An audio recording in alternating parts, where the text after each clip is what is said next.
Okay, good afternoon everybody and welcome to Swansea Public Service Board Joint Committee.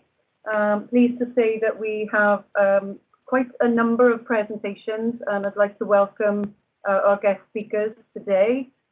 So we've got quite a packed agenda, so I'm going to head straight into it and go to welcome and apologies for absence.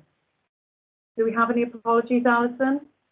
Yes, Chair. Apologies from Councillor Rob Stewart and from Joanna Mal, Nuria Zole, Deanne Martin and Phil Roberts. And I think Martin's going to join us if and when he can, when he's available. Martin Evans. Okay, great. Thank you very much. And on to item 2, which is disclosures of personal or prejudicial interest. If anyone has any, if you could raise your hand.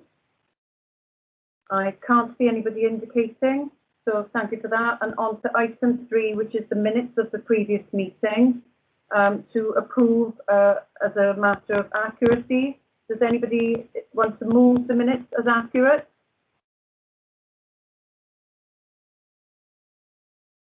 I move, Chair.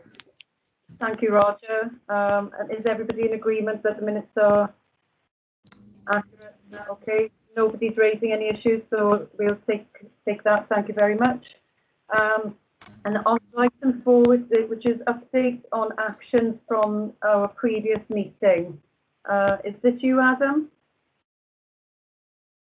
Thank you, Chair. Yeah, there were 3 actions: community impact assessment, which obviously we'll be talking about later on the agenda, and the local wellbeing assessment.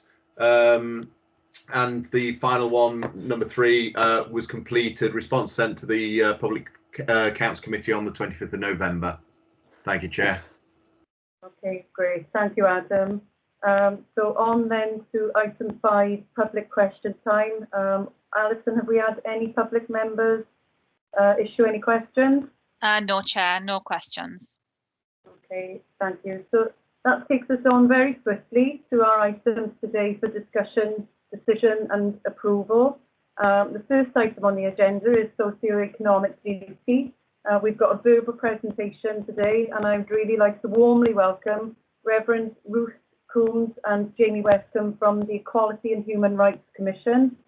And without further ado, I will hand over to you both. Lovely. Thank you very much indeed. Thank you for the invitation to come and speak. It's good to be with you, even though we can't be with you physically in Swansea. As you will probably know, the Equality Act 2010 Socio-Economic Duty is due to come into force in Wales on the 31st of March this year. The duty requires listed public bodies, when making strategic decisions, such as deciding priorities, setting objectives, etc., to consider how their decisions might help to reduce the inequalities associated with socioeconomic disadvantage. And those inequalities could include inequalities in education, health, housing, crime rates, susceptibility to fire and other such emergencies. And the aim of the duty is that it will lead to public bodies delivering better outcomes for people who live in socioeconomic disadvantage in Wales. And we don't anticipate that public service boards of themselves will be named as listed bodies under the duty. There has been some talk about that, but we don't think that will happen. However, many of the public bodies that make up a public service board will be covered by the duty.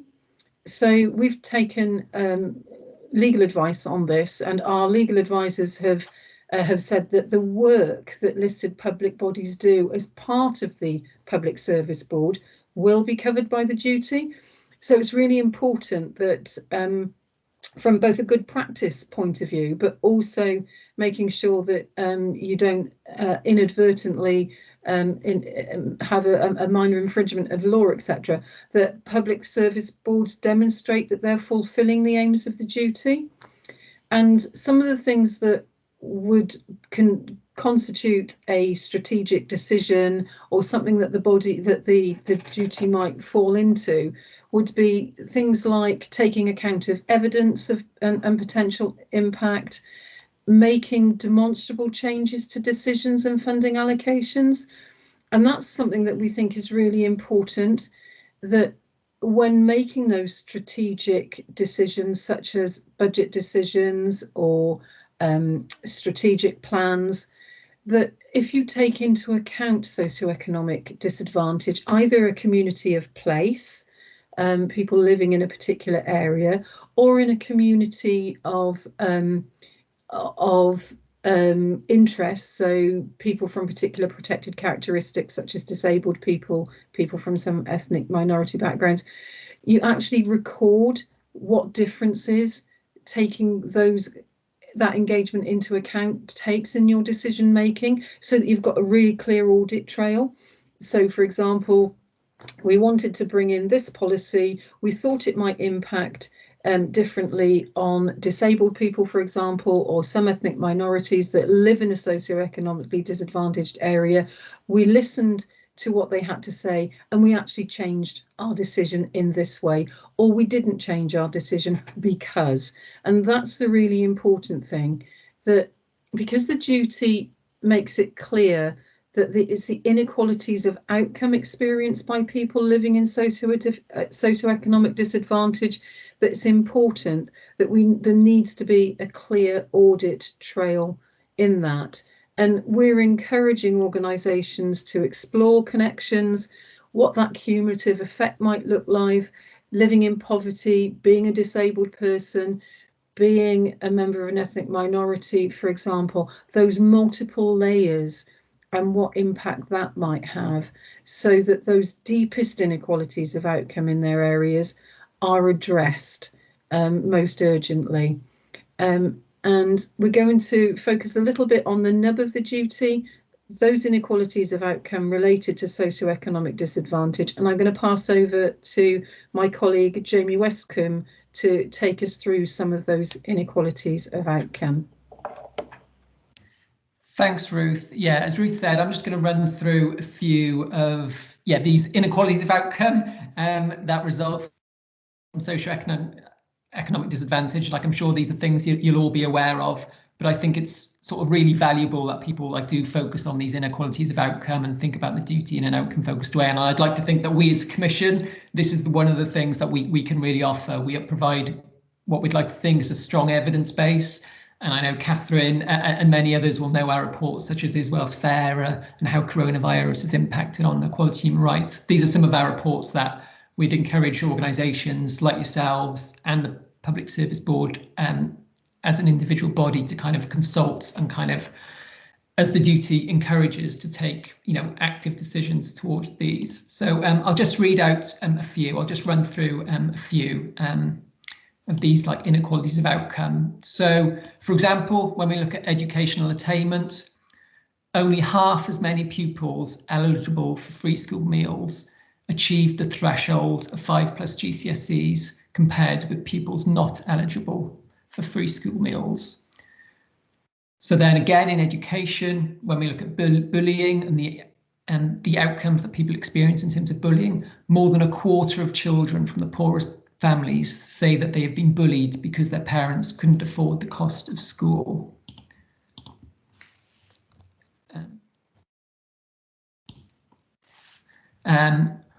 When we look at the impact of coronavirus, the pandemic, and on employment, so analysis has shown that the lowest earners are 7 times as likely as high earners to work in a sector that is now shut down, such as non-food retail, hospitality and leisure. The duty encourages organisations to think about the impact of that. When we look at long-term earnings, so statistics show that in 2012, employed 42-year-olds whose parents were among the richest fifth of households earned on average 88% more than those from the poorest families. So I think that just shows the long-term outcome of earnings. And these are the some of the inequalities that the duty aims to focus on. Health, I'm sure there are people involved in health in the core. So yeah, one of the most stark statistics are men in the most deprived areas are likely to die 9 years before those in the wealthiest parts of Wales. and a related statistic, the 5 local authorities with the highest mortality related to coronavirus are also amongst the greatest proportion of, also experience the greatest proportion of deprivation in Wales. And another health outcome, people living in the most deprived areas of Wales are twice as likely to have diabetes as those in the least deprived areas. And then I'll just read 2 more, and I'm conscious we certainly have a crime and justice represented in the room. So compared to households on incomes of above 50,000, those families and those individuals from the lowest income groups are considerably more likely to be attacked by somebody they know, and are far more likely to be attacked by a stranger, and are twice as likely to be burgled. And then the final statistic I'll read out relates to public and political participation, which shows at the 2015 general election there was a 23% point gap between the turnout of the richest and the poorest income groups. So I just read those out to kind of hopefully present quite a clear message of exactly what this duty is aiming to tackle, and ways for organisations to think about reducing these inequalities of outcome, like in a joined up way, alongside tackling some of the the very root causes of poverty itself. I'll hand back to Ruth now. Yeah, so thank you, Jamie. Yes, so I just wanted to sort of like wrap this short session up with saying that what we can do as a commission and what our role is. We are obviously there as a regulator, but we have a wide range of powers, including powers to give advice and information. So obviously this is a new duty. People will be finding their feet. Not a lot of people knew about it for a long time. Obviously, the coronavirus pandemic has skewed some of the things the plans that people were going to take forward, and they'll need to be adjusted. So our focus is going to be on helping organisations to get things right in the first instance. And we've been working with Welsh Government and others to produce materials to support public bodies in taking forward the duty. So there's quite a lot of guidance to assist organisations and how to implement the duty. And the Welsh Government's final statutory guidance is due to be published when the duty comes into force, but it's not likely to change an awful lot from the current interim guidance. And on Welsh Government's website, on our website, you'll find various pieces of guidance that will help both you as organisations individually and collectively as a public service board, but they're also helpful for members of the public, people who want to engage with you, those who are in socio-economic disadvantage, to also be able to see what the sorts of things that they can expect from the duty. We've got statistical reports such as Is Wales Fairer, our latest ones being Is Wales Fairer 2018 for the general report, and a 2020 report on the impact of coronavirus. In March, we're going to have our final report of a piece of research that we've conducted into how public bodies in Wales plan to take forward the duty. And although our powers in relation to socio-economic duty might not be as clear-cut as with the public sector equality duty, we do have powers to monitor, challenge and report on how public bodies are taking forward. Obviously, we're not intending to use those powers immediately. We want to use our levers and powers around support and guidance, but that will change over time. So we'd welcome Swansea Public Service Board actively considering how it can support the duty's aims and to show how it can make an active difference to reducing inequalities of outcome and changing people's lives. And we're pleased to support that. We're happy to keep in touch. Members of my team, Jamie and other colleagues, are there to help and support.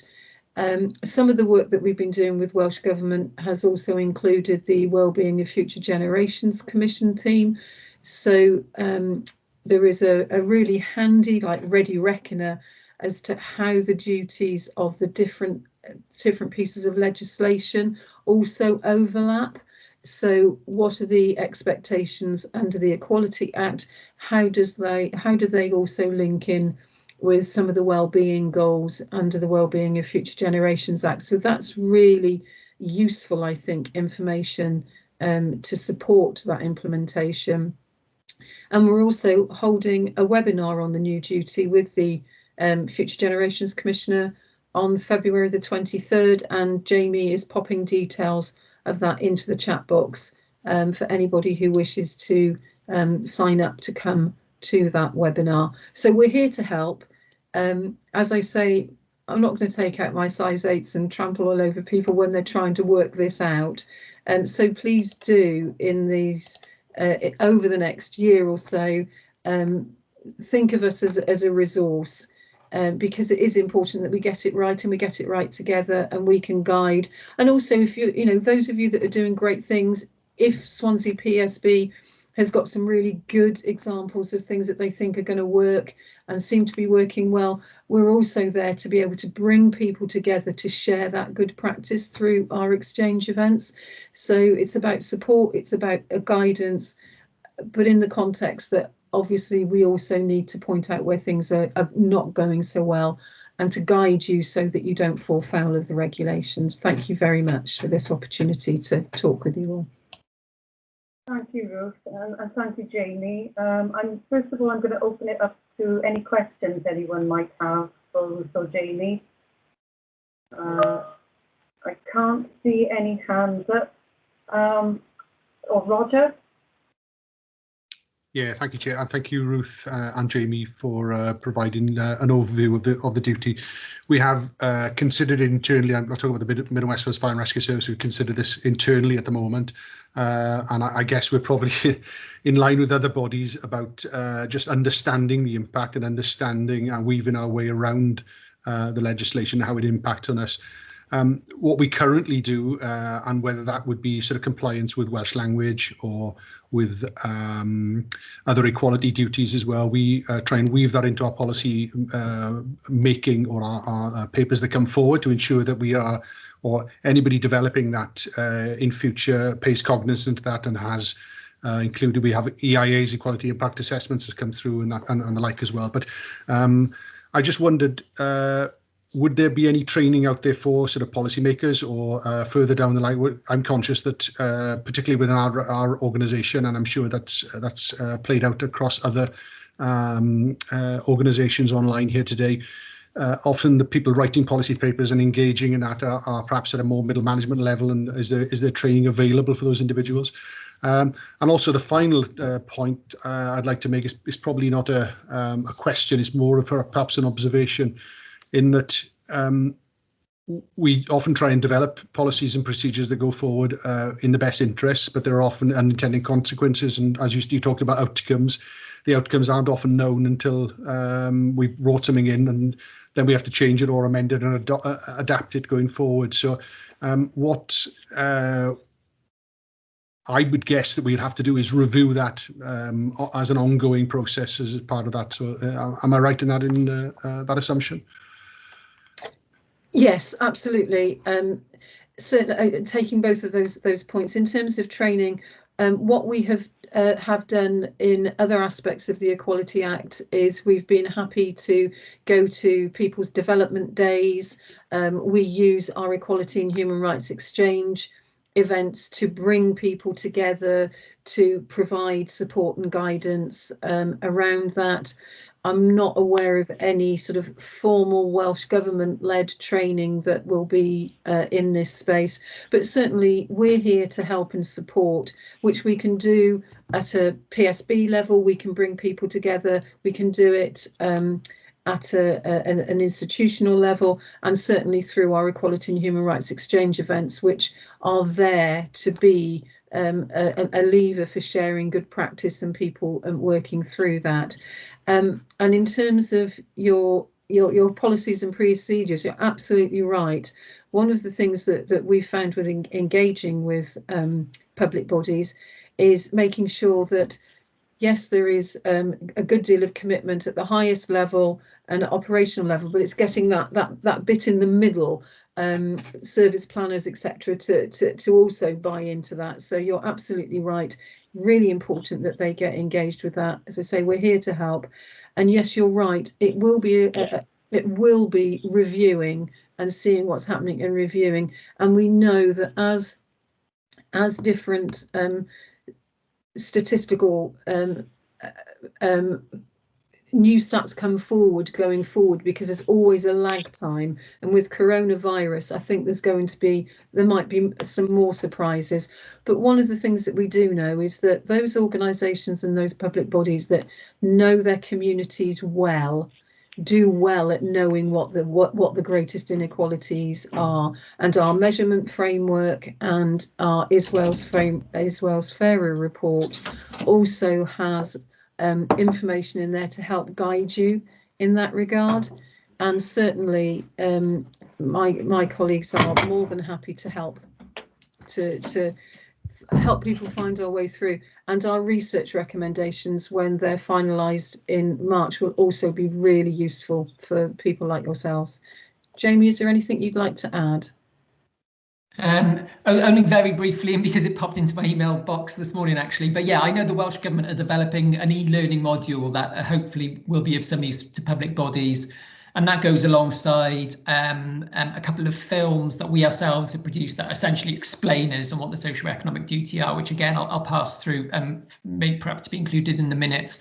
And we'd like to think those films, and we know Welsh Government have produced similar films, we'd like to think they would be useful things for people doing training, inductions, to get to grips with what the duty are. So yeah, there is a reasonable. I'd like to think there's a good amount of guidance and explainers that can assist with the training. And as Ruth said, we ourselves are always happy to to speak at relevant events if helpful.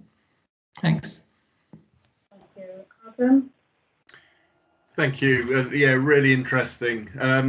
Same as Roger, really, in terms of Swansea's approach, trying to bring all this together and trying to understand how it all fits with the well-being of future generations and the Equality Act and so on. So the tool that you talked about will be very useful to sort of bring that all together. It was just on Roger's point in sort of training and development. What we have done is also put this onto the future work programme for the PSB, so that we can maintain it here as a bit of visibility and how we can learn from each other, because we have lots of public services represented at the PSB. It seems a good place for us to be able to share that learning and implementation and the difficulties that we've got, or the opportunities that come on the back of this, and try and use the PSB as that steering ship, if you like, to bring all that learning together. So the next one will be on the 8th of April, which will be after the duties in force, and so hopefully at that one we can start talking a little bit more about what our experiences are. So it was just to say that this isn't a one hit for us as a service board. It's actually a great opportunity that we can share through here, and I do feel that perhaps 6 months down the line we might invite Ruth and Jamie back to show what we've done and what the PSB has been able to deliver on the back of this agenda collectively. Thank you, Chair. Thanks, Adam. I think that is a very sensible suggestion. We would love to invite you back to a future meeting in 6 months' time. Judging by the comments in the chat box, everybody's very grateful to you for a very informative presentation today, and a great way to start the journey regarding the duty. As Ruth mentioned, I think it's not just about identifying what the obstacles and the barriers are, it's also about sharing good practice as well. And there are some things that we do try to go above and beyond to include those difficult, harder to reach groups, but there's always room for improvement. And I think looking at what we do as public sector bodies and sharing the good practice, understanding the hurdles and the difficulties, and those tools that you've mentioned and the measurement framework will be really, really helpful and essential actually to enable us to follow the duty and do that to the best of our ability. So I can't see any other speakers indicating. So it just remains for me to thank you both very much for attending today. And I think as long as you are happy, we'd like to invite you back in 6 months' time. Yes, thank you very much. We look forward to getting some progress and learning what you've done in a few months' time. That would be most welcome. Thank you very much indeed. Thank you for the opportunity this afternoon. I hope the rest of your meeting goes well. Thank you. Bye-bye now. Thanks all. Thank you.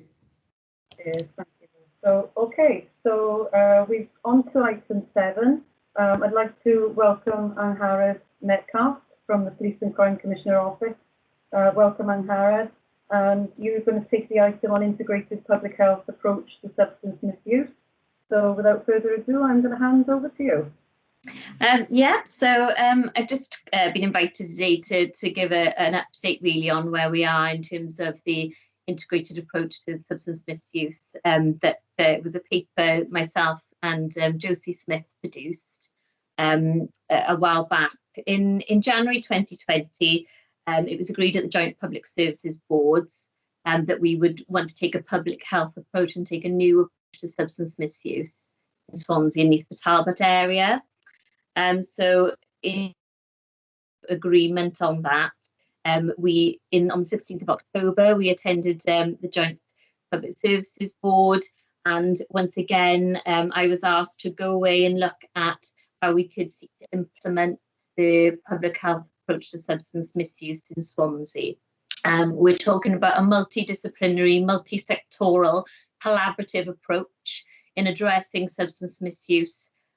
We have gained some support and some expertise from the Dundee Commission, and Andy Perkins has been really helpful in terms of explaining the work that they've done in Dundee, where they also have a significant amount of drug-related deaths. We've also spoken with Linda Hutchinson, who is an expert in alliance and commissioning, because what we're talking about in our approach is also not only a sort of new whole system approach, whole system model in substance misuse delivery, but also how we can join up and commission jointly in the future. Plymouth and Alliance did something very similar, where they took around 26 contracts and went into one contract, making not only substantial savings, but also in terms of looking at the outcomes for people.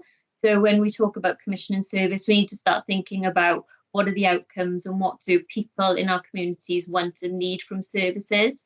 So the approach that we are looking to take is about ensuring that what we do is developed by service user voice and by the clinicians and staff working with people and families. So in terms of where we are now, as an area planning board, we are looking at how we implement this, whether we use a project management resource or adaptive change processes. So we're sort of starting to get down into the detail in terms of how we deliver. The next meeting of the area planning board is on the 3rd of March. Following that meeting, we hope to have some firm agreement about the structures, the governance, and the way in which that we intend to be able to implement what is currently a vision, an agreement of principles, but actually how we intend to move forward with detailed delivery, commissioning and planning that we all want to see in terms of how we progress this and take it forward. I think it's really important that we start to have some action. I think we've spent quite a few months now talking about the vision and the principles that underline it. And I think there's a real appetite now that as organisations we work together to bring this forward and start to do that implementation work. I think it's absolutely critical given the significant amounts of drug-related deaths that we continue to see. An important part of the model is also around the complexity of the individuals that we work with. So when we talk about substance misuse, we also recognise that we need to think about the other complexities faced. So that includes mental health, and we need to ensure that our RPB partners and community safety partnerships are all involved in this, in governance, but also in terms of what the outcomes are and how we can support. It has to be a cross-disciplinary and tiered approach in terms of need. So I've talked quite a while there, and I've said quite a lot of things. So I'm happy to take any questions or any other considerations. Thanks, Anne. Adam's indicated. Adam? Thanks, Anne Harrod. Really good. I suppose I've got a few questions. Some of them you'll have heard before, but I think it's certainly worth exploring again. I suppose the first one for me is under the governance. So far nothing has been approved. The only thing is what has been agreed is to look into this and see what can happen, rather than this is the actual approach that's going to be taken. Is that right? So I think it's stronger than that. So I think there's agreement that this is the approach we are taking. I think what is still up for discussion is, in terms of my understanding, is that it's the how. So we're looking at what in terms of implementation, how do we do this? I mean, in terms of the area planning board, we're all partners, and we all have responsibilities in terms of our respective organisations. But actually what we're saying is we need a specific resource to be able to drive this forward. We're talking about a significant change programme. And whilst the area planning board currently has responsibilities in terms of commissioning and substance misuse delivery, what we're asking for is for them to operate as business as usual, whilst also undertaking what is a significant change programme. And I think we have to be reasonable about the resources that we need to deliver that. But yeah, that would be my perspective on it currently. Okay. So if the APB have agreed it, has it been to the RPB, the regional planning board, and have they agreed it? So no, it's been to the Public Services Board. So the last agreement was in the Joint Public Services Board on the 16th of October, where it was agreed and requested that the APB were commissioned to look and in essence agree the governance and the project outline. The RPB is obviously in line with the governance, are part of the APB governance. So the RPB, if you look at the terms of reference, are clearly within the APB, so that we ensure that we dovetail. I think, does Mark Brace want to come in there? I can see a couple of hands raised. I just need to clarify something, because the joint PSB has no authority to agree anything. So they can endorse as two bodies coming together, but there is they're not a merged body. We haven't merged as PSBs. All we've done is it's a cooperation, a working together. So we've endorsed that this should be something to be looked at as a joint PSB. That's with Neath Port Talbot, but we can't agree anything. That would have to be agreed here, which the APB reports through to the local PSB, and only here can all the partners, because the partners are not represented at the joint PSB. It's just the chairs. So I think we just need to understand the flow of agreement, and when we talk about agreement, where does it need to be agreed? For me, because of the RPB has that responsibility, I'd need to know that the plans we've already got in place through the RPB for commissioning and for substance misuse and integrated health or so on, that they're on board fully with this before we progress further? So I think the RPB, from the RPB's perspective, the police and crime commissioners and policing don't have a seat around the table in terms of commissioning decisions, and the RPB commissions mental health services. The APB, and the APB memberships, they commission are responsible for organising the substance misuse element. So I think there's obviously, conversations around governance, and I'm not sure that I've got all the answers to give you today, but I think as organisations responsible, we have to come to an agreement about how those information, how the information flows. But I don't think that would necessarily mean that we don't agree that this is the right course of action, and I'm happy to have a conversation around how we work out how that best fits. Yeah, so I we think all have clarity. sure that what we've already got in place isn't put at jeopardy through a new programme coming in. Whatever's happening now, we need to make sure it dovetails in. And although mental health and other services may be the RPB, they're actually all, as we know, through the integrated plan is that they're all interrelated. So it just feels that it's slightly disjointed in terms of where approvals sit currently for me in terms of that governance. And if this is a starting point in terms of, are we all endorsing that this may be a good way to go? Absolutely. And we need to then do further work. Absolutely. That's probably where we need to be. So I think I probably then need clarity. So in terms of agreement for this approach, so the joint Swansea Neath Talbot Public Services Board has agreed, but the Swansea Public Service Board hasn't agreed. Is that? No, the Neath Talbot have endorsed that a plan is being formulated and that we're happy to consider it. What we then expect to happen is it would come from there, from the APB, through to the Community Safety Partnership, and then through to the PSB, which is the natural flow. That's the flow of the APB reporting process for governance. Yes. So it would need to come to Swansea PSB for our partners to agree that's the way.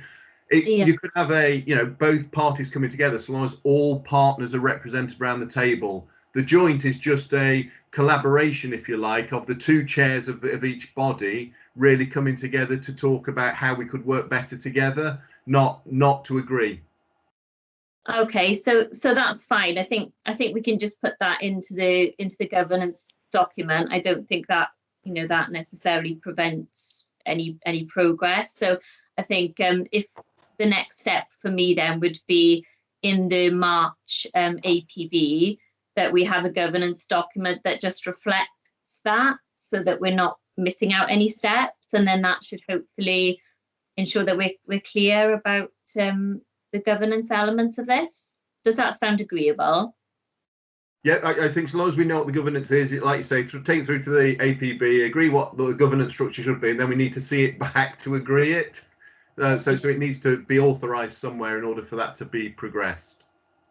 I've got two speakers waiting, and they've been waiting very patiently. So I'm going to bring Sean in, and then Mark, and then we'll come back to the way forward, the next steps then, if that's okay. Sean? Great, yes, thanks, Chair, and thanks, Angharad. I'm not personally close to this, although I have sort of had some discussions and have been part of the joint PSB discussions. So I think, first of all, I suppose it's really good to see that progress is being made, really support a public health approach and the focus on need. I do agree with Adam about the governance and needing to understand the governance, and particularly around the links to the RPB, because I sit on the RPB and there haven't been any discussions at the RPB. And I think before you take something to the APB, it probably would be helpful to have a discussion with Kelly Gillings in the RPB programme office to make sure that is all aligned up before it goes. So I completely agree with that. And that is really important because of the links into mental health, obviously. I think the other thing, and again, you briefly mentioned, and it maybe not for a discussion, it's not really for a discussion today, I suppose, but is the resource required potentially to implement this, and sort of how that is being worked through and agreed. But the overall direction, yes, I think completely supportive of, but do need to understand the governance, because it is not clear at the moment. Yeah, so I think that is the point, isn't it? At the moment, we're not at a point where we've agreed anything to be able to put it through to the RPB to say, well, this is what we're suggesting. So it's that sort of we're in that difficult point really, where we're trying to come together with a first suggestion that we all agree on as a reasonable way of taking it forward, and then take it through the governance agreements that are clear. So it's still a work in progress. So, but I think we'll get there. Thank you. Mark? Yeah, thanks, Chair, and thanks to Adam really for a bit of clarification on the perspective on governance sort of thing from a Swansea point of view. I think, as Angharad said, maybe we put too much strength in the decision of the joint PSB in commissioning this work. So maybe there needs to be some reflection on that in terms of the governance from an APB perspective and how that reports back up. The other thing to think about maybe is there are obviously a load of bodies and mechanisms and channels involved in this, is how we can put our heads together to maybe simplify it. In terms of the two PSBs and the LPB obviously have to get together to make a decision on this, and maybe that's something to think about.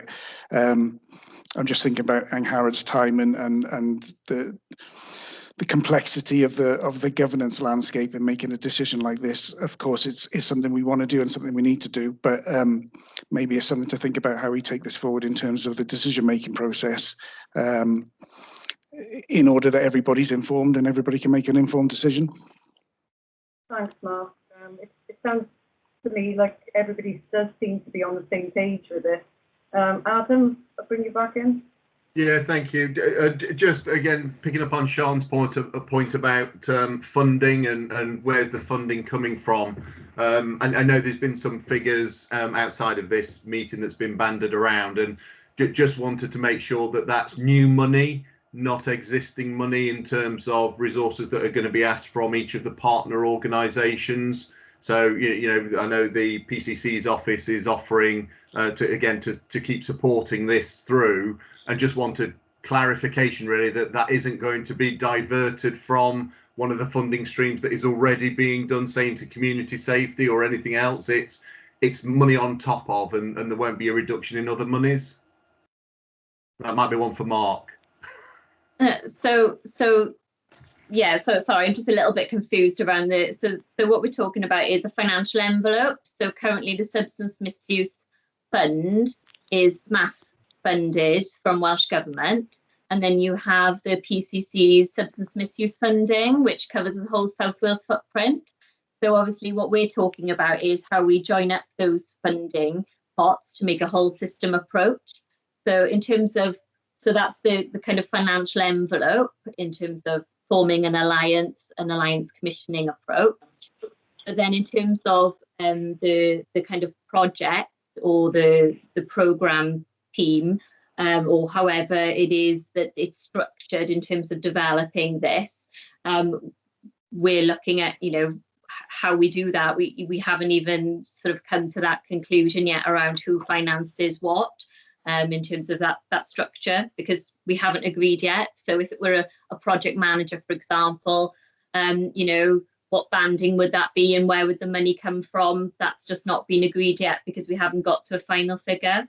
So I guess there's a few conversations really around, you know, there's one pot of money, there's a financial pot, but yeah, there's no discussion about money being diverted from the PC's office to anywhere else. From anywhere else, if that makes sense. Sorry, yeah. I'm not sure where that. So what I'm looking at is that there is an envelope already that is being spent on substance misuse. In order to be able to set another channel up here for the integrated approach, what I'd hope is that we're not going to take money in that early part from something else that's currently being funded, therefore wouldn't be able to deliver some of our existing programs. Absolutely not. No, we wouldn't want to, you know, what we want to do is use the money that we've got for substance misuse more effectively. That we don't want to remove services from people to be able to you know, do this. What we're talking about in terms of the actual delivery is saying that actually as organisations we've all got a responsibility to look at how we're doing this and work more effectively together to take that whole system approach. What we're talking about in terms of funding is actually to have a specific individual resource that is focused on developing this particular piece of work for a specific amount of time. So we're talking about a resource to organise and deliver across organisations. So at the moment, Adam, you know, you'll be aware that I'm kind of taking on this work as one of the APB members. Now, obviously, I have a full-time role and responsibilities as all of the other APB members do. So this is about a reflection on actually this is a significant piece of work, and as a result we need significant, we need a person to specifically focus on delivering this. Because as we know, we're busy, we've got competing demands and priorities. We've also got COVID. So we're all, sort of working really hard to still continue this. But actually, the reality is people make things happen. And so we need, really a central person to lead on this particular piece of work to make sure that we are able to implement it. But eventually it'll become business as usual, and we will go back to the APB functioning as it does and all of that. But we can't expect APB staff to run business as usual, continue all those important services, and start working on a whole change programme. I think we've got to be reasonable about that, and I think that's where this comes from. Really, is we're looking for an additional resource because we want someone to focus on this and deliver for us. And that's where that comes from. Yeah, and fully supportive with that. I think that makes perfect sense in terms of that resource. Absolutely, it should be staffed and managed accordingly. Yeah. My fear was that the current money that we get from the PCC's office into current work streams, be that substance misuse or otherwise, would have been reduced. No. And in which case, I'm happy with that answer. It must be new money then coming in from somewhere else. Yeah. And I'm happy if between you and Mark that's the confirmation I'm being given. I'm more than happy that it's not going to affect any of our current work stream or any of our current funding. No, Adam, I mean, if anything, my aim is to get us more money for substance misuse, actually, is to look at where we can obtain more support, particularly Swansea Talbot area. And at the moment, there's a number of strands that I'm looking into in order to access more support, specifically actually for the region. So it's absolutely not in our interest to reduce the level of support, actually more to increase it. So yeah, that's my perspective. Thanks, Angharad. Mark, is that a legacy hand, or do you want to come back in? Well, just to confirm.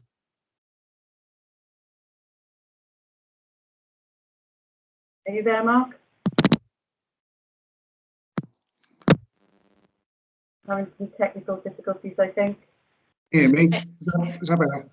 Yeah, you're back now. Yeah, just to confirm to Adam, really, that the letters for the community safety funding have gone out this week. There's no impact on that, and in fact, in line with what Angharad said, we're looking to refresh the way we fund community safety over the next 3 years. So we're having conversations, hopefully, with Adam and Paul as we go forward on that. So it's not dipping into existing money. It's going to be in addition to what we've got. Thanks, Mark. I think that's really helpful, and it's also very reassuring to hear, because obviously we don't want to leave anyone in the current system who's being supported high and dry. Obviously, we have to find a way to smoothly transition from one way of working to the next. And I think new funding and resource will be very helpful to do that. So just to recap, I think if I'm correct, the Public Service Board here today doesn't have the powers to push things forward, but we do have the powers to endorse the way forward. But we have to establish the governance and how this links with the APB and the RPB. That is something that perhaps we can continue to do outside of this meeting to make sure that the reporting channels and mechanisms and that the decisions are being taken in the right place to be recorded effectively and taken forward. And I completely agree, going back to what you were saying earlier, Angharad, now is the time to just move on with this and get things started. I really look forward to us making progress on this. As you know, it's something very close to my heart, and I know Councillor Leanne Woods in Nita Talbot feels the same way. So, we are very keen to do this, but it is also important that the governance is right and that we can give assurance to the people who are leading in this sector in both local authorities and the health board and the police that, the new way of working, we're not just going to abandon the existing way, we're going to find a way to transition. So I think that's been really helpful. So I'm very grateful to you. I can't see anyone else indicating, so just remains to thank you, Angharad, for the update. I'm going to move on now to item 8, which is letter and feedback from Scrutiny Programme Committee and the Action Plan. I assume this is you, Adam? It is. Thank you, Chair. Yeah, I won't spend too long on this, but in 15th of December we went to scrutiny, and it was a very good session, very positive session from scrutiny. The letter sets out some of the key points that was discussed at the meeting, and a couple of points for us to pick up as a PSB that they'd like us to focus on moving forward. The two really to drag out of this in terms of the actions to bring on is, the first one is improving the performance framework, and it's something that the PSB's recognised for a while now, that we do need to have a better framework and evidence, tangible outcomes of what the differences that the PSB has been making. And I think it's been a journey that we've been evolving and learning how we can best work together, and some of the things that we've managed to achieve quite often happen outside. The response to COVID has partly been supported by all the partners around the PSB, and some of that relationship has been built through the PSB. So I think we somehow need to capture that. So what I've done is put into the forward plan, which is on the agenda heading paper, just at the bottom there, so that we can start talking about performance and looking at how we can improve that and bring that in. So I think that's for the 8th of April. We will start that discussion in more detail. The other one is around the future PSB arrangements, and many people may well know that there is a power now under the Local Government and Elections Act, Wales Act, that does allow the merging of PSBs or the collaboration of PSBs. So as such, there may well need to be a discussion there about how the PSB, almost the same discussion we were having in the previous speaker, in terms of how does the RPB, the APB, the PSB, all these acronyms all feed together, and is there a need for separate PSBs, or should we be looking to align PSBs perhaps under the health board footprint, or under perhaps the city deal footprint, whichever works best. So different ways of perhaps doing it to merge PSBs, as many of us have the same issues, and there would be a collective coming together then, and almost an economy of scale in terms of how we can tackle things. So and if there was something local in a specific area, we could have a critical incident group that could focus on that with those local members. So again, that'll be on a future item to discuss where do we want to go, and also what's the appetite from other PSBs in terms of joining with us and perhaps merging, or looking at some sort of co-production model. The final one really to pull out is the improving visibility and messaging about the PSB. And I think that comes back on the performance. I think we can show more if we have a better performance model and framework to show what the PSB does and how people can get involved, and a much wider uptake. And sorry, there is one more, just in terms of pressing Welsh Government in terms of PSB resources. There's an item later where we'll be just asking for opinion from members of the committee of the PSB in terms of a meeting that the chair has got with Welsh Government to try and say about how we can be better. And one of those has to be more resources coming into the PSB to do more of the work that we need to do on that local level. Happy to take any questions, Chair, if there are any, but the letter is self-explanatory. Thank you, Adam. Roger? Yeah, thanks, Chair. It's just a quote I heard recently. I thought I might share with the group in terms of some of the things coming out of Welsh Government, but it was policy without resource is no policy at all.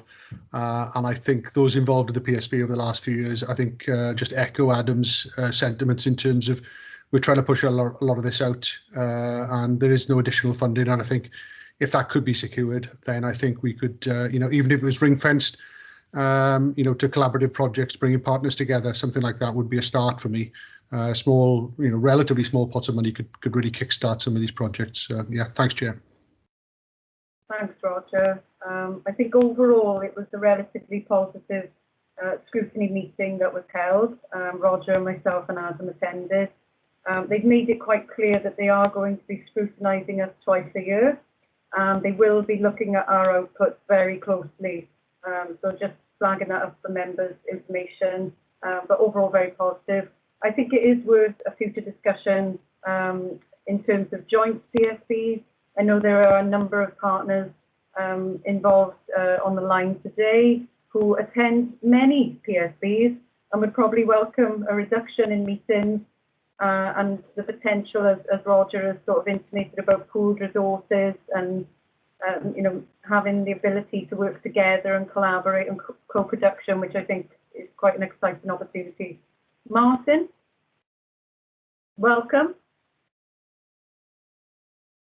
You're on mute, Martin. Thank you, Chair, and apologies for being late. Yeah, yeah, you know, we're one of the organisations that is represented across 19 PSBs, and I welcome the, you know, the additional scrutiny in Swansea here. It's great. No problems with that. I just wonder whether, in terms of funding as well, you know, I remember we always have discussions about added value and with the shrinkage of the public purse as well, and COVID, you know, exacerbating that maybe. We need to have half an eye, I think, on what's coming forward as well in terms of the strategic and investment landscape across Wales. There are a number of things in the offing, not least, you know, corporate joint committees, the regional economic frameworks post-Brexit now. So the Investment Fund for Wales will be looking to those, to that renewed, refreshed regional landscape to look to where to put money to reinvigorate and invest in Wales, and that goes to the city deals and the Mid Wales growth deal and everything. So I just wonder whether we could do with gathering all that up at a future meeting, because I suspect that would be some, or at least some of parts of that will be closer to implementation by the time we next meet, and it'll have a bearing on, because one of the issues I struggle with is the complexity of that landscape. We've talked about regional partnerships boards, where they seem to be having quite a bit of investment. PSBs less so. We bring some money that we can from each of our individual organisations to it, but it seems a bit of a begging bowl. So I think we need to have a bit of a look at that really and see whether we can make something more sensible of that, because I hear that you know, there are going to be things, duties applied to some of those new structures and bodies that relate very closely to what we're trying to do here around sustainable management of natural resources, the well-being goals, and that's, you know, I really welcome that. So we need to play into those fora when they come along, and if they come along as well. So I suspect things are on the change a bit, and we need to have a bit of an eye on that next time around. Maybe I'm not quite sure who would or how we would present it, but I'd be happy to have a go myself actually, if it was a short item. There's nothing like a volunteer, Martin. I know. I realised that when I just said it. I know. I think we might well take you up on that, and all very salient points. So is there anything further on this, Adam? I think we've covered it, because this will come to a future meeting anyway. It will. That's it, Chair. Thank you. Okay, thank you all for your contributions. Moving on then to item 9, initial proposals for an assessment of local wellbeing 2022, and I'm going to hand over to Steve King. Hi, thank you, Chair. Hello, everyone. As I say, you've got the report, a short report there on the agenda. I'm conscious of time. I'll quickly run through the main things. It follows on from an earlier report, brought to the board on the 15th of October, and I've just sort of, or myself and colleagues have tried to bring forward something a little bit more concrete to the table, and take forward some of the issues raised last time.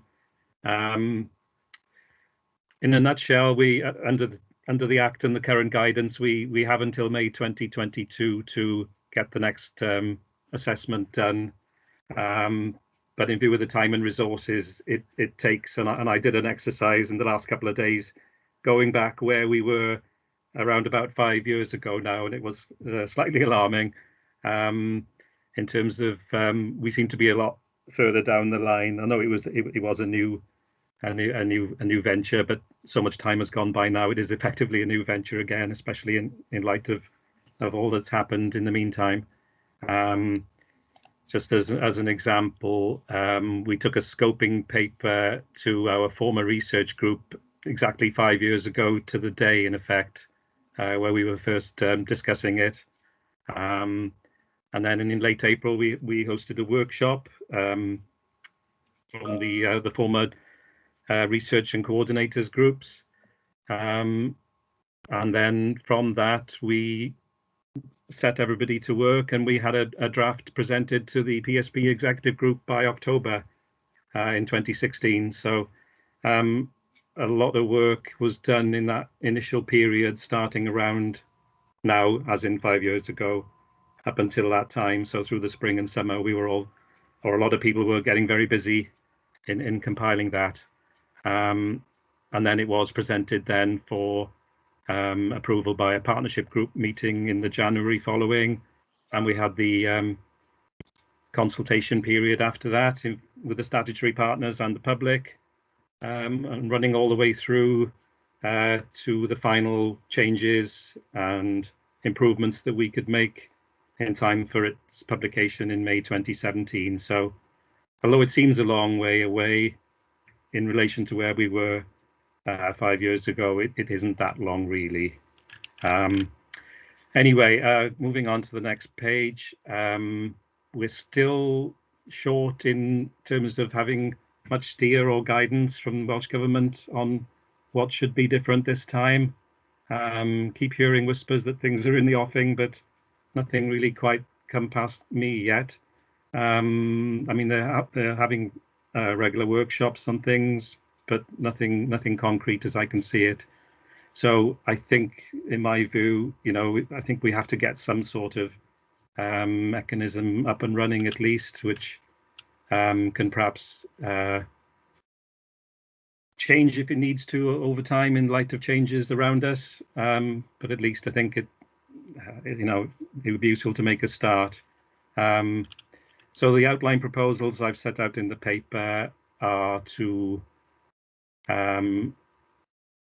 perhaps initially look at basing the assessment on the four strands or pillars of well-being, perhaps moving away from the outcomes-based approach that we used last time around, which were essentially legacy outcomes from LSB days. But again, that's just an initial view. And in terms of a working group structure, unfortunately, our previous research group has sort of slightly fallen by the wayside since the last assessment and an initial period shortly after, for various reasons, really. But so we are effectively having to sort of start things from scratch to a degree.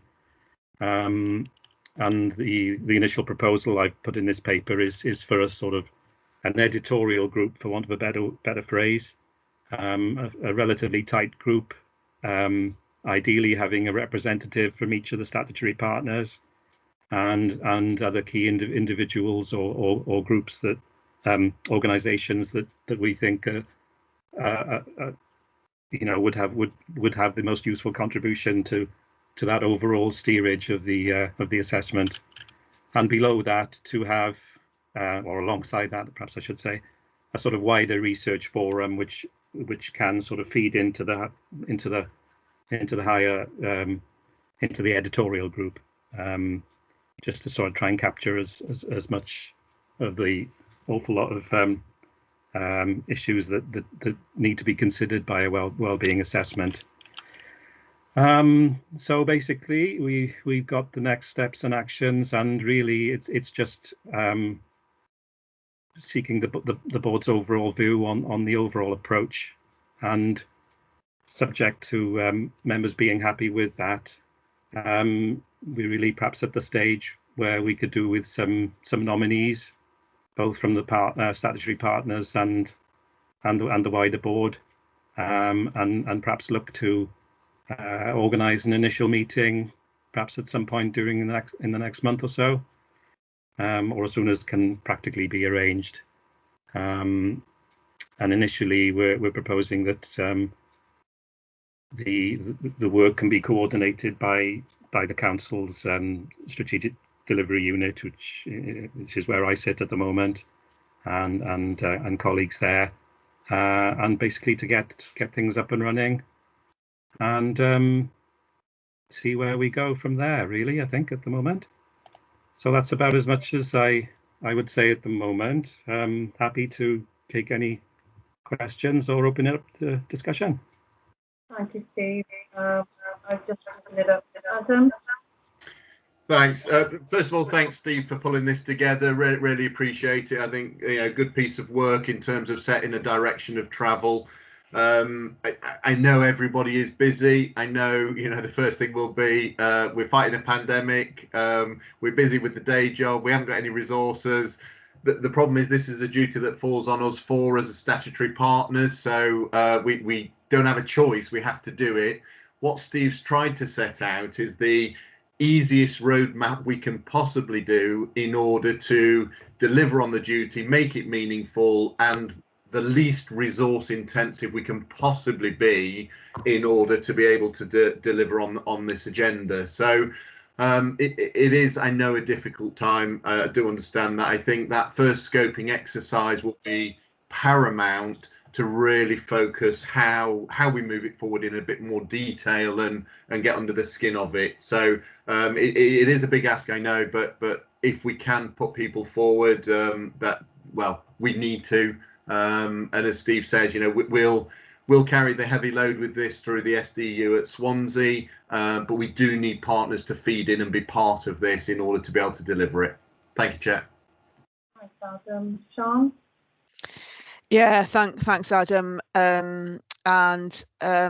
Completely agree and supportive. Thank you to you and your team for agreeing to take the heavy load. I will not find somebody and nominate somebody.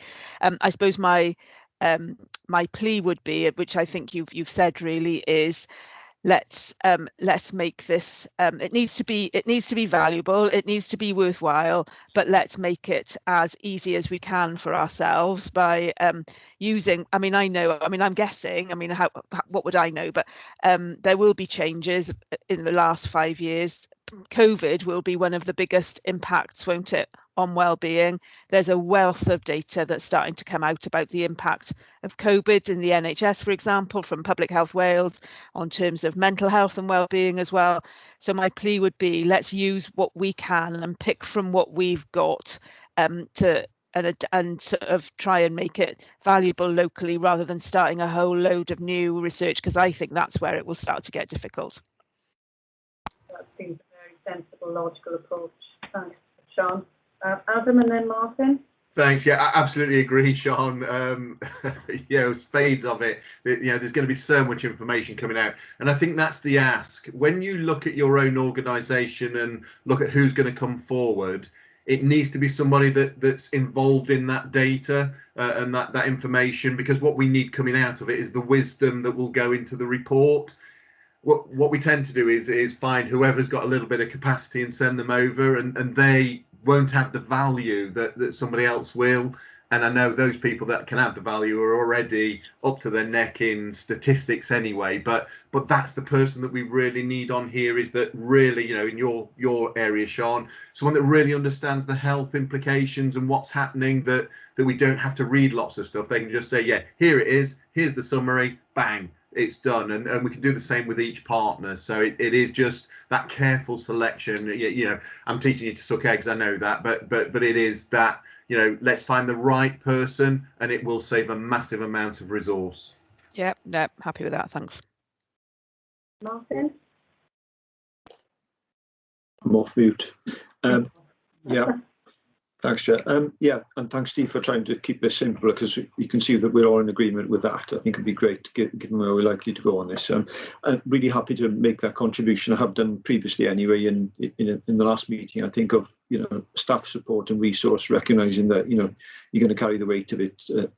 Adam, you and the team. So really happy to contribute that, because there are a couple of things that will have changed. I think some of the underlying themes that will inform the revision of the wellbeing plan were there, and they will still be there, around disadvantage, climate, nature, community resilience. But the COVID will inform, as Sian's just suggested, but also we've got the State of Natural Resources refresh that we've just come out which will need to be applied to it, and we've got some, we'll be cutting that data to fit what we're trying to do in Swansea, so we won't be creating more work, but it will add value definitely there.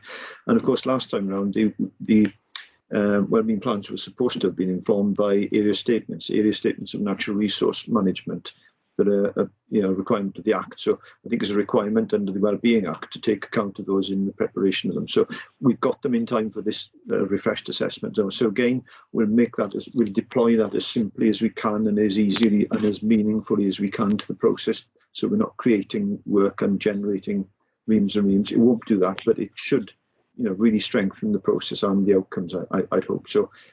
Yeah, good stuff. Let's go for it. I look forward to doing it.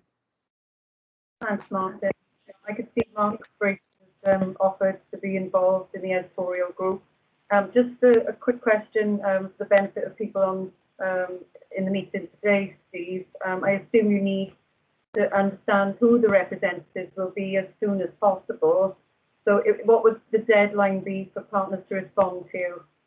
Oh, I mean, ideally in the next perhaps 7 to 10 days, I guess, would be good to have a firm idea of who might be involved initially. Yeah. Perhaps I can ask Leanne, my colleague, to follow it up in the appropriate way. That sounds great. Adam? Yeah, I just think if we'll get Leanne, who's on the call, to email out to everyone with that ask, just liaise with Steve to say this is what we're after. And then if you can respond back though when that email comes in, I know there's a billion one other emails, but it is responding timely back. If we could do that within 7 days, that'd be great. I'm just conscious diaries fill up, and we want to get that first meeting in March. So if it takes longer, then we'll miss that window. So if we do that, 7 days time from when you've received the letter. Great, thanks. So we've got a number of nominees popping up in the chat box as well, which I'm sure Leanne is closely monitoring. But we will follow that up with an email from Leanne just to remind partners so that we meet the deadline and we can get things moving. The 3 recommendations are on page 15. I don't hear any dissent. I think everybody's in agreement to approve those and take this forward. So thank you very much to you, Steve, for pulling this together and for offering to resource this as well and to push things forward. So really appreciate it. Thank you, Steve. Thank you, Chair. Thank you. Okay, so just to get back to my agenda here. We're on to item 10, which is update on critical incident group and High Street. Over to Paul Thomas. Thank you, Chair. Did you say that I got an hour to do this, or is it an hour and a half? Or got about 10 seconds. No, I'm only joking. I'm only joking. It was first of all, thank you very much for giving me the opportunity to come here. Second, I hope you've had a chance to read what was in the papers that were sent out to members. I'm not going to go through it wholesale, but what I will do is just pick up on a couple of key areas and points. Interesting to hear about the single integrated approach to substance misuse. I also chair a street vulnerability MARAC, which I did this morning. And I would say probably 90% of the referrals we have there have complex needs and underlying substance misuse issues, similar to those that we find on the high street. And the current services that we have clearly aren't fit for purpose because we can't get people into them quick enough. And I think that is a massive opportunity for us here in Swansea to be part of that going forward. We've got some good people working with some incredibly vulnerable people, and I think they can contribute to that conversation. And an example of how it has worked on a micro scale is that through the issues on High Street being identified and the PSB commissioning the critical incident group to be established, we identified there was an underspend with Devodal, and we set up the RAPS program, which is the Rapid Access Prescription Services. And just from a High Street perspective, there are 6 vulnerable people that are now on that program, and that provides that almost holistic support to those individuals. And not only is it the individual that's come, but a partner also is now part of the RAPT program. So I think it does work. I know there's huge issues with regard to it going forward, and Harrod, and good luck with it. But we're here, and we want to be part of that conversation, because I think through the establishment of the 4 work streams we've got here on the high street, I think it's clear evidence that partnership does work. We've got different organisations leading specific work streams. So we have police leading one, we have Barrod leading another, we have Women's Aid, and then local authority. So that gives it that very different approach and different outlook to how we're addressing some of the issues. So the single integrated approach is welcomed. I think some of the issues that we have is that we need to try and take the services to the people, as opposed to expecting people with chaotic lives to turn up at 9 o'clock on a Monday morning. So it lends itself well to the high street and what we're proposing with the high street, with the hub there. So if I just go back to very, very quickly why we actually met, Swansea High Street was dubbed the worst in the UK by a paper that will remain nameless.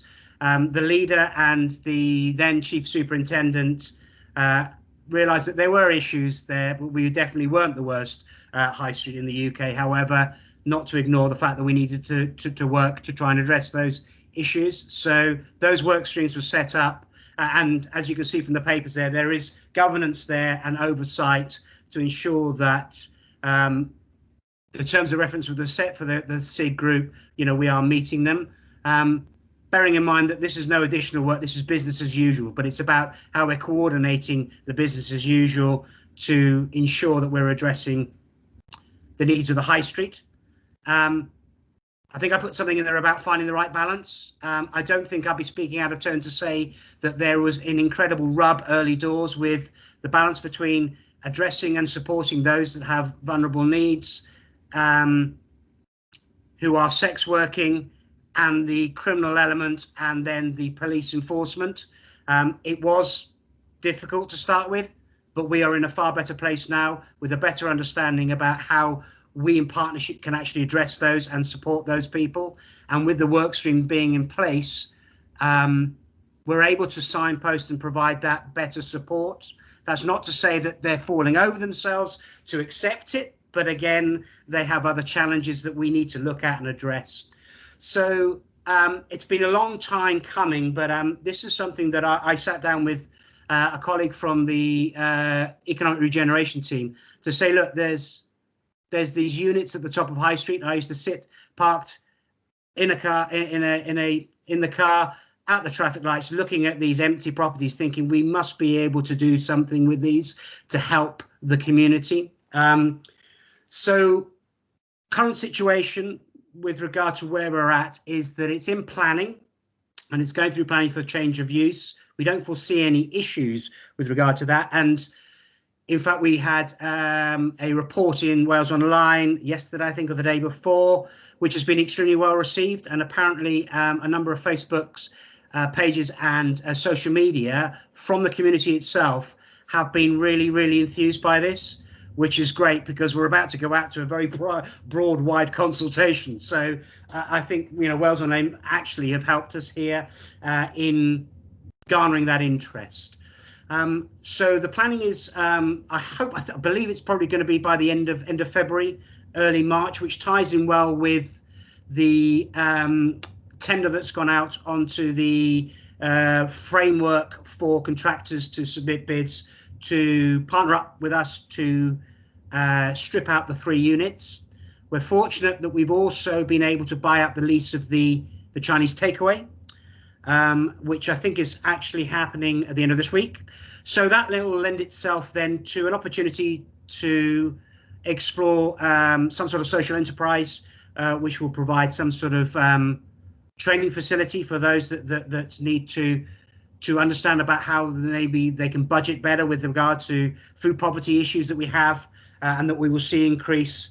There's huge green opportunities there in and around the area. There's a lot of green space. There's a lot of yards there, which I'm rather hoping we can use some of our existing capital, but also look to see whether or not there's additional funding streams to engage with the community and use that as a way of leverage to get the community involved in this space. It's very clear that partners are there to support the development of the hub, but it's very much a community space and for the community, and that's what we hope to gather from the consultation. One of the key people that we want to lead on the consultation is a guy called Tom Lynch, who I don't know if you guys know him. He leads up Matthew House, who probably provide hot meals to between 80 and 100 people a day, as well as the likes of you and I, who would choose to go there and have a cup of coffee or have some food. But he works with these very, very vulnerable people on a daily basis. And what he has said is that we don't use the word consultation. We talk about engagement, and we actually ask people what is good about living there now and how we can then maybe enhance and improve. And he believes that we will get advocates from the people that choose to use that facility to help them through their day-to-day lives. They will become sort of the advocates and voices. We know that there are a number of families within Matthew Street and Cross Street that are very keen to support this. So I think there is a huge opportunity here to really look at how this can be a catalyst for the wider, broader regeneration programs that are going on in the High Street with regard to the Palace Theatre and just the general look and feel in the public realm. So I'm rather hoping that we can get skips outside the front of these buildings by the middle of March at the latest, where we can start. And I think the idea is that we'll get one up and running. I think partners have been very clear that they don't want them to be very sterile in an office environment. It needs to be slightly bohemian and slightly different. It needs to be something that people who maybe struggle with establishment and conform to rigid ways of working will feel that they are more relaxed and able to access that. The idea also is that we offer it up 3 nights a week as a safe space for the Swan project, because currently they're doing bloodborne virus testing and needle exchange out of the back of a van. It works, but that really isn't really the appropriate way. And I think that if we can offer them a warm space where they can actually sit down and start talking about what that future engagement looks like, they can then maybe feel comfortable to come back to the hub and speak to outreach workers that will work from there. Youth Justice team had a great conversation with them earlier on this week. They're massively, massively keen to use some of the young people for reparation work and unpaid work there, and also use the skill sets there to build us some benches and some bird boxes and bee hotels and just make the place more vibrant. So I think the sooner we can get the lights on and footfall there, I think that the better it will be. So we're looking to finalise what and I'll use the word consultation, but what that engagement will look like. We're going to have a couple of people there that are going to lead on that. As I say, Tom Lynch will be key to it. We've got a member of Paul Ralph's team here in the council that's going to actually lead for that. On that, Paul Evans from Community Safety is going to be part of that, and it will be community based. It'll be stakeholders, partners, as many people as we can get involved in the consultation, because what we'd like is for it to have an identity, a name. The space is called something that they are proud of, and people then associate with that name. If it's called Green Acres or Green Park, people go, oh yeah, that's the place at the top of Davati where they're doing some good things. So it's exciting times. It's taken a while, and there have been a few dead ends and a few bumps in the road, and I'm sure there'll be plenty more. But I think this is just an ask just for everyone here as part of the PSB to really support it, and that can be in all different ways and shapes and sizes. If it's boots on the ground just to help with volunteering, if it's a little bit of funding that may be spare in a budget that can help support something, or access to additional funding streams that we can use for the community, so the community benefit from that. I know that we're going to do some work there once one of the units is from the employability team, so that we can start doing some of that engagement, and then see how it happens and how it evolves. But it's going to be community based, with us holding their hands to start with. I do apologise. apologise. We're running over time. I know Adam's taking item 11 and he has to attend another meeting. That's fine. You know, I could talk for hours on this, so.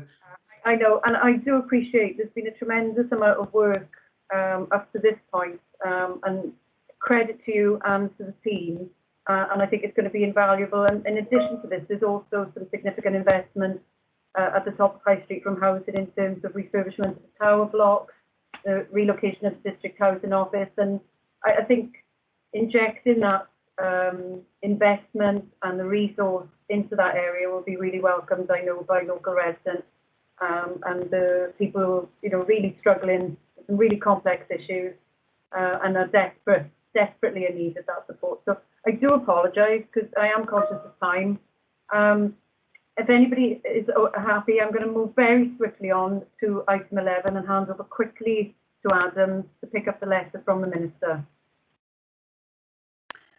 Thank you, Chair. Just on that previous one, if there are any comments to what Paul said, or there's anything you want to know more about, either email myself or Paul, and happy to respond back on any of that if there are any subsequent questions.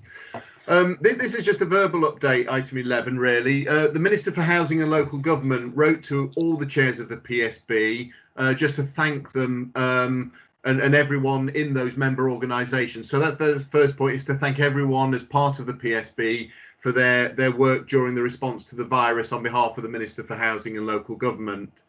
As part of that letter, she wants to engage with the chairs of all the PSBs across Wales to discuss how the role of the PSB can develop as we come to the end of the first cycle of the wellbeing plans. So it's really just a feedback and not ready to go through today, but for everyone really just to send over the next couple of days, and we do need to be the couple of days because I think it's next week is the meeting, or certainly later this month.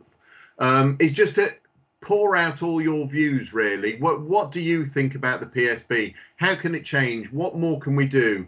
So we've captured some of it, like, you know, we want to merge more accountability. We could need more resources coming in. But if there's specific asks around your organisation, then please feed those through, and we will then collate those all together for Andrea, who will then go along. I'll also be in attendance on that day supporting Andrea to make sure that we're very clear on putting forward the views of the PSB.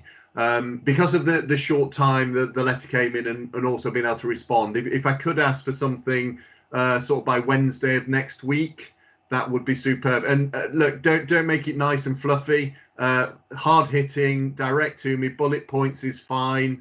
Don't need to have any pleasantries. Just give me your views, warts and all, just so that we can have that true representation from all partners.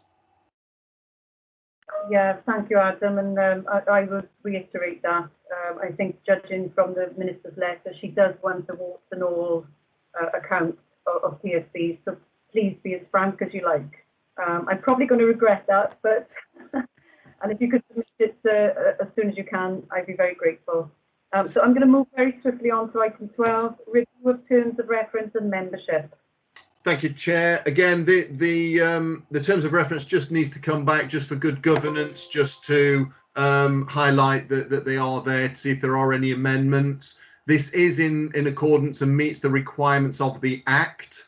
So if we do want to deviate from it, we would need to find somewhere within the Act that we want to move away from it. So it was only put into effect in 2019, so still relatively fresh, but good governance is to bring it back. So it was just to say really whether we can just endorse it as still fit for purpose.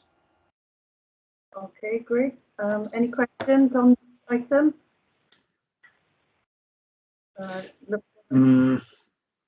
Sort of. I'm not quite sure how to articulate really. Colleague, I was Phil McDonald's on the line here, and from Swansea Environment Forum. You know, a really key delivery ally for me in my objective of working with nature. And I don't think the Environment Forum is part of the partnership at the minute, not as an invited participant on the list there. So is that something we should worry about? Because we're hugely reliant on Phil and the forum's work as a key delivery. We're lucky to have that forum in Swansea here to help us with that delivery. Is that an issue for us, or is it fine to have it, as we are, but we just work with the forum? The issue really comes in terms of the governance of the Act, is if they're to sit on here, why are we choosing those over a wide variety of other partners? Then we get back into where we were before, that basically then this no longer becomes a joint committee, it becomes an open forum for everyone. That there are only 4 statutory partners, and that's the decision makers. There are then the invited partners, and then everybody else. Now, what we may need to look at is the wider program board, the wider partnership board, sorry, and how that engages. Now, that's been very difficult during COVID of how they feed in, but it's what value each of those groups in turn play to this as the strategic group, and where do the other groups then fit as a delivery group. Now, depending on where that is, now you're the strategic lead and should feed into here all those partner agencies that work with NRW, and then should feed that into here through you. If they have a seat at the table, who else then needs to also have a seat at the table? And that's where we do get into difficulties, because we fall away then from the Act in terms of good governance. Sure, I'm fine with that, and I think in fact one of the lessons from the PSB is the need for that flexibility in terms of who and how we bring in people to and work with people. They needn't necessarily be a member of the partnership group, for goodness sake, but we are responsible as objective leads for working with all and sundry and whoever we need to get the work done, really. So I'm quite relaxed about that, but I'm just wondering whether we've had any feedback at all from any of the others as organisations who feel as if because they're not formal members, they're excluded in some way. I'd hope that's not the case, but I just thought I'd raise that, really. Yeah, all the comments that we've had back from, other than the one that you've highlighted, are happy that they feed in through their strategic lead and don't need to attend here, because this is strategic, not delivery, and we can't mix the two. So all other partners have said, yeah, happy that people like the Community Safety Partnership, for example, should they then come because they link through the police, or and it's that same sort of thing. Then they're not part of this meeting. So is Amanda, we've got under 12E there, representative of voluntary organisations. So Amanda, I think she left us earlier, did she? But I'm here, Martin. Oh, hi, Amanda. Hi. Does that work for you then, Amanda? So I think it's a little bit of an emerging position. I think that because the third sector has forum structures across a whole range of different topics, and so the feedback that comes through those I pick up, and if I see opportunities, to feed in, I will do. But the thing that I think is a little bit more layered than certainly a year ago, and actually Phil's involved in this work, is that we actually now have a third sector liaison committee within the local authority, which is actually really starting to develop really well in terms, and the representatives on that are elected by third sector organisations and networks. So I was thinking, as you were speaking, Martin, that PSB work, really we need to make sure that that is a regular agenda item on the liaison committee's own sort of agenda and work plan. And that way I think that we can also then add another route for voice into this. Okay, yeah, that's really useful. I don't think it's harming delivery or our thinking, actually. Okay, good. Thanks. Okay, so agreed as is. We'd need the 4 members just to approve, if we can. Andrea, so yourself, Martin, Roger. Okay. Yes. Happy. Yeah, happy. Okay, thank you very much.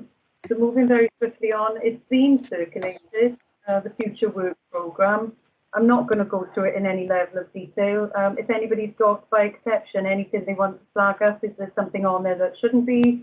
Is there something that should be on there and isn't? I'm going to hand to Roger.